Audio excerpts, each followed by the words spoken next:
నమస్తే. ప్రస్తుతం మనతో పాటు AP Congress spokesperson Kasaragadda Nagarjuna ఉన్నారు. ఆయనతో మాట్లాడదాం. నమస్తే సార్. నమస్తే. సార్ చెప్పండి, ఇప్పుడు షర్మిలమ్మ ఏదైనా ప్రెస్ మీట్ పెడుతుంటే ఆ ప్రెస్ మీట్ కి సంబంధించి వాళ్ళు మాట్లాడేది ఏంటంటే, మీరు జగన్ ని విమర్శించడానికే ప్రెస్ మీట్ పెడుతున్నారు కానీ పార్టీ ప్రయోజనాల కోసం ఆలోచించి అయితే ఇది పెట్టట్లేదు అని చెప్పేసి ఒక విమర్శిస్తున్నారు. ఇంకో పక్క జగన్మోహన్ రెడ్డికి సంబంధించి అండ్ జగన్మోహన్ రెడ్డి షర్మిలమ్మకి సంబంధించి ఆస్తుల గొడవ, ఇది ఫ్రీగా ఆస్తులు ఇచ్చేస్తాను అని చెప్పేసి జగన్మోహన్ రెడ్డి ప్రకటించారు అని చెప్పేసి అది అంటున్నారు. ఇది వినిపిస్తుంది, మీరేమంటారు దీని గురించి?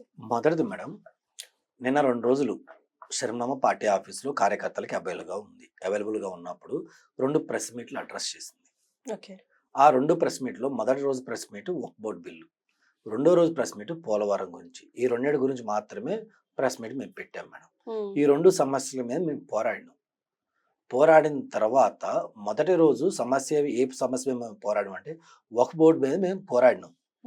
మేము పోరాడినప్పుడు జగన్మోహన్ రెడ్డి స్టిల్ ఇప్పటికీ ప్రెస్ మీట్ పెట్టి వక్ఫ్ బోర్డు మీద మీ స్టాండ్ ఏంది, మీరు ఏమన్నారు ఏందని విలేకరులను పిలుచుకొని ఇంకోటి పిలుచుకొని మాట్లాడలేదు మేడం. మా షర్మిలమ్మ ముందు వచ్చి మాట్లాడింది.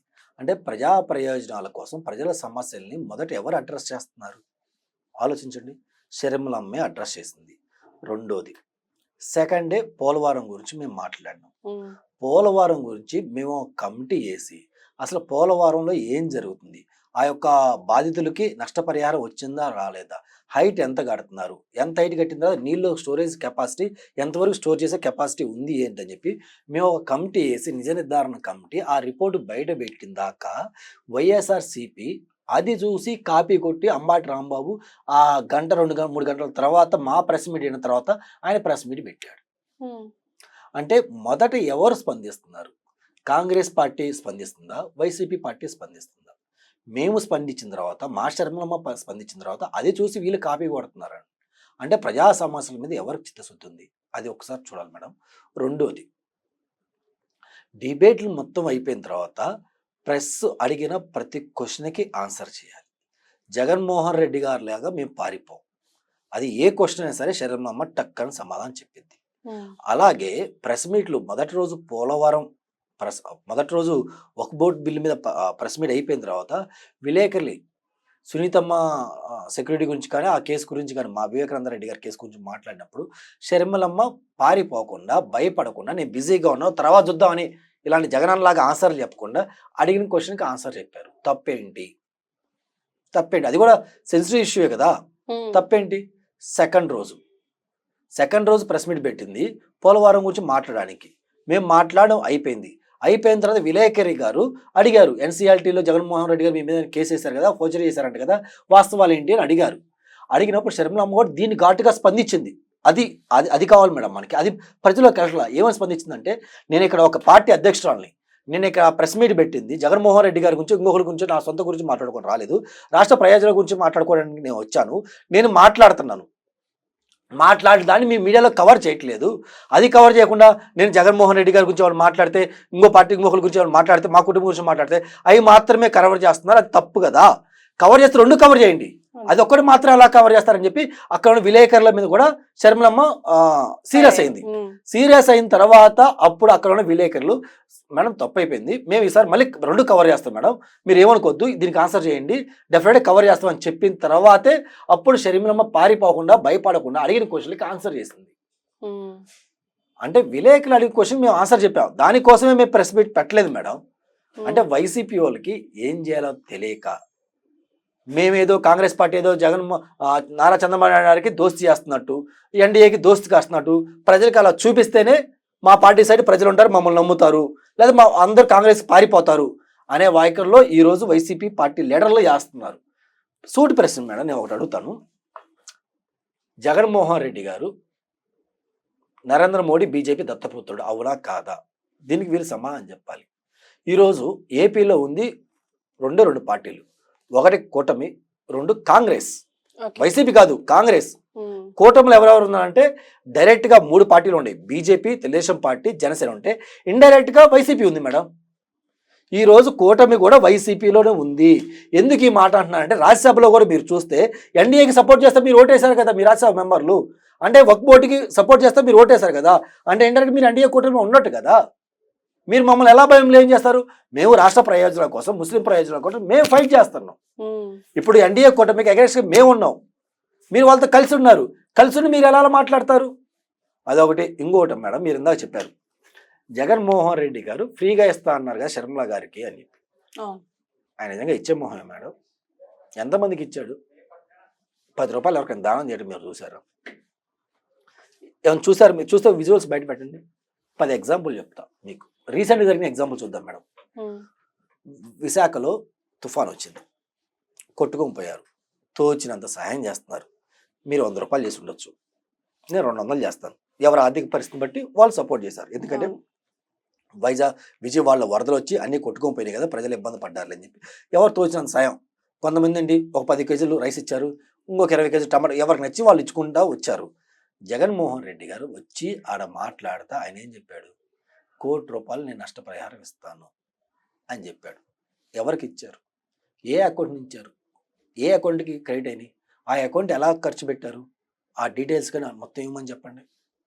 అంటే ప్రకటించారు కానీ ఇవ్వలేదంట. యాడ్ ఇచ్చారు మేడం. వాళ్ళు ఏం చెప్తున్నారు? నేను మజ్జిగ ప్యాకెట్లు పంచిపెట్టాను, బిర్యానీ ప్యాకెట్లు పంచిపెట్టాను, వాటర్ ప్యాకెట్ దానికోసం 1 కోటి రూపాయలు అయిద్దా? 1 కోటి రూపాయలు అయిద్దా?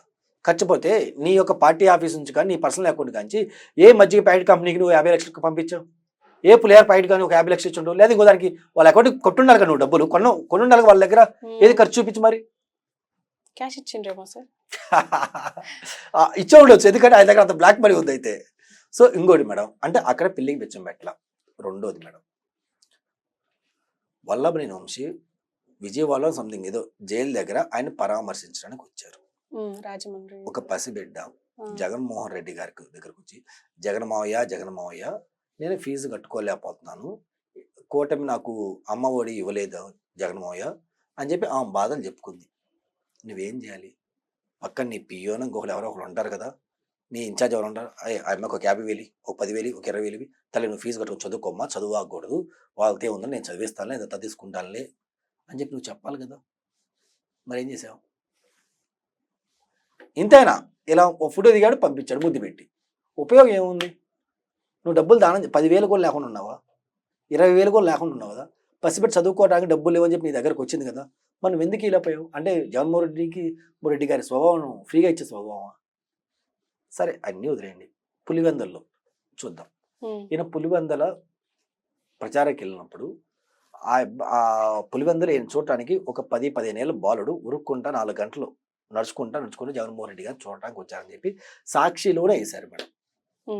చూశాడు కదా, ఆ అబ్బాయితో నువ్వు ప్రేమగా మాట్లాడావు కదా, వెళ్ళేటప్పుడు ఒక 100 రూపాయలు 200 రూపాయలు నీ జేబులో తీసుకొచ్చి, బిడ్డ కాళ్ళకి చెప్పులు లేవు కదమ్మా, చెప్పులు కొనుక్కోమని చెప్పి 100 రూపాయలు దానం చేసావు నువ్వు. అంటే 100 రూపాయలు దానం చేయని వ్యక్తి కూడా అంత ఆస్తి ఊరకెందుకు ఇస్తాడు? ప్రజలు ఆలోచించి, వైసీపీ సోదరులు ఆలోచించాలి. మీ జగన్ అన్న మీ అభిమానికి, ఆయన అభిమానికి 100 రూపాయలు చెప్పులు కొనుక్కోవాలని చెప్పులు కూడా 100 రూపాయలు ఇవ్వలేదు కదా, మరి ఫ్రీగా ఎలా ఇస్తాడు? ఇంకపోతే అదే వారం 10 రోజుల క్రింద కడపలో వరదలు వచ్చాయి, కొంత ప్రాంతం కొట్టుకుపోయింది, పంట నష్టం జరిగింది. జగన్మోహన్ రెడ్డి గారు ప్రభుత్వం నష్టపరిహారం ఇవ్వకపోతే నేను నా అకౌంట్లోంచి కానీ నా పార్టీ అకౌంట్లోంచి కానీ డబ్బులు ఇస్తాలే అన్నాడు. ఎంత ఇచ్చాడు? వాళ్ళ సొంత నియోజకవర్గంలో ఆయన్ని గెలిపించిన, ఆయన ప్రాతినిధ్యం ఎమ్మెల్యేగా ప్రాతినిధ్యం వహిస్తున్న ప్రాంతంలోనే వరదలు వస్తే చాలా లేటుగా స్పందించారు. స్పందించడమే కాకుండా ఇంతవరకు 1 రూపాయి ఇస్తా అని చెప్పి 1 రూపాయి కూడా ఇవ్వలేదు.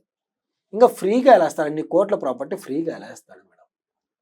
వైఎస్ఆర్ గారు బతికున్నప్పుడు అక్కడ ఆయన సంపాదించిన ఆస్తి, ఉమ్మడి ఆస్తి ఇద్దరికి చెందాలి, నలుగురు మనవరాలకి ఈక్వల్గా ఉండాలి, 20% అని చెప్పి ఆయన మాట్లాడి చెప్పి చేసినది మేడం. ఓకే, ఆ ఆస్తి ఇవ్వటానికి ఈయనకి మనసు ఒప్పట్లేదు. అంతేగాని నేను గిఫ్ట్ డీడ్ ఎందుకు రాశారంటే ఇన్కమ్ ట్యాక్స్కి కొంచెం ప్లానింగ్ వ్యవహారం ఉంటుంది మేడం, అది చాలా మంది తెలియదు. సో అలా ట్రాన్స్ఫర్ చేస్తే ట్యాక్స్ కట్టాల్సి వచ్చింది, చాలా తతంగంగా ఉంటుంది. అందుకని గిఫ్ట్ డీడ్గా ఇచ్చాడు మేడం. అలా ఇస్తే కట్ చేసే అవసరం ఉండదు, అంటే అది ఒక చిన్న ట్యాక్స్ సేవింగ్ కింద అదొక ప్లాన్ మేడం. సో ఆ విధంగా ఇచ్చారు కదా పిచ్చి. జగన్మోహన్ రెడ్డి గారికి ప్రేమ ఉండి ఫ్రీగా ఊరక ఎలా ఇవ్వలేదు మేడం. సో అర్థం చేసుకోలేదు. కనీసం జగన్మోహన్ రెడ్డి గారు విజయమ్మని తీసుకెళ్ళి 4 రోజులు ఇంట్లో పెట్టుకుని అన్నం పెట్టాడా? మీరు చూడండి ఈ మధ్యలో ఎప్పుడన్నా. మరి ఇంకెలా ఫ్రీగా ఇస్తాడు మేడం? ఆ ఆస్తి ఆమె ఇవ్వాల్సింది ఇవ్వకుండా జనరల్గా 50% షర్మిలమ్మకు ఉంటే 50% జగన్మోహన్ రెడ్డి గారికి ఉండాలి. కానీ ఎంఓయూలు ఎంత రాశారు? షర్మిలమ్మకి 40% రాస్తే జగన్మోహన్ రెడ్డి గారికి ఎంత రాశారు? 60% రాశారు. అంటే అక్కడ కూడా నువ్వు 10% షర్మిలమ్మకి నువ్వు టోపీ పెట్టినావు కదా. షర్మిలమ్మ సరే పవనిలే మన్నాయి కదా, మన్నోళ్ళు పెట్టలే కదా, మా అమ్మాయిన కోళ్ళలే కదా, తిన్నీలే ఏముందని చెప్పి ఆమె వదిలేస్తుంది కదా. అంటే ఎవరు రాజన్న బిడ్డ, ఎవరికి ప్రజల మీద ప్రేమ ఉంది, ఎవరు ఆస్తిని ఏముందిలే అని లైట్ తీసుకుంటారు. మొత్తం వదిలేస్తే మరి పిల్లలు ఏం తింటారు మేడం? షర్మిలమ్మ పిల్లలు లేరా? వాళ్ళు ఏం తింటారు మరి? 10% వదిలేస్తుంది కదా నీకోసం.